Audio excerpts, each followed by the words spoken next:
Չի համապատասխան։ Մի քիչ էլ ստեղ։ Անդրանիկ Քոչարյանի հետ կապված ստորագրահավաք։ Լավ է ժողովուրդ օրաթերթը միացավ։ Շատ ես մենք էլ բոլորով ուրախ ենք, ասեք։ Անդրանիկ Քոչարյանի հետ կապված ստորագրահավաք է սկսվել լրագրողին վիրավորելու համար, որպեսզի էթիկայի հանձնաժողով ստեղծի։ Ընդդիմությունը արդեն համաձայնություն տվել է։ Ինչ դիրքորոշում ունեն իշխանությունները այդ հարցում։ Պատրաստվում եք էթիկայի հանձնաժողով քննություն սկսել Անդրանիկ Քոչարյանի վարքի հետ կապված, որտեղ վերջինս անդադար կամ լրագրողներին է վիրավորում կամ ձեր թիմակիցներին, գիտենք, որ ներսում են կոնֆլիկտներ կա։ Որտեղից գիտեք, որ ներսում է կոնֆլիկտ։ Մամուլը ինչ ասես գրում, հա։ Գրում եք, որ ես ու Քոչարյան Անդրանիկը լուրջ հակամարտություն ունենք, հետո բարիշեցինք, հետո կռվեցինք եւ այլը։ Լավ, ուրեմն դուք էլ ձեր հարցին պատասխանեք, եթե դուք ձեր իրականությունը ունեք, ես ինչ պատասխանեմ։ Դուք ասում եք թուղթ կա, որտեղ կա ստորագրությունը հավաքվում, ես այս թղթին ծանոթ չեմ, երբ որ այդ թուղթը կտեսնեմ, երբ որ խմբակցությունը կքննարկի, ես ձեր հարցին կպատասխանեմ։ Ես ի տարբերություն մեր ընդդիմադիր գործընկերների, որոնք պատրաստ են միջպետական խաղաղության համաձայնագիր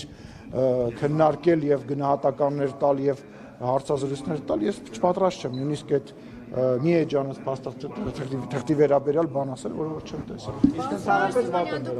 վերաբերվում Հռիփսի Մեջեբեջյանի նկատմամբ Անդրանիկ Քոչարյանի։ Վատ։ Վերադառնանք համաձայնագրին։ Ես զանգարել եմ իրեն, հենց այդ միջադեպին ծանոթացել եմ, ես դուրսն եմ երկրում չեմ, զանգարել եմ իրան, իր հետ խոսել եմ, ուզեցել եմ հասկանալ, թե ինչ է տեղի ունեցել եւ խոսել եմ։ Քոչարյանին եք զանգահարել։ Այո։ Ներողություն չի պատրաստվում, խնդրեմ։ Ես խնդրում եմ իրան այդ հարցը դիմել։ Ես տեսեք, ես մի քանի դրվագ եմ ունեցել, որոնց հետ կապված հանրությունը եւ լրագրողները բաներ են արել։ Ես ներողություն եմ խնդրել եւ ես համարում եմ, որ դրանով ես ել ավելի ուժեղացել եմ եւ կարծում եմ յուրաքանչյուր մարդով ներողություն եմ խնդրում, ել ավելի ուժեղանում։ Իսկ դու կարծես հանձնաժողով պետք է ձևավորել։ Խնդրում եմ, էլի թող գա փաստաթուղթը տնեմ լրագրողները հարգելի, ինչի տակ են ստորագրել, մի հատ քննարկենք, հասկանանք,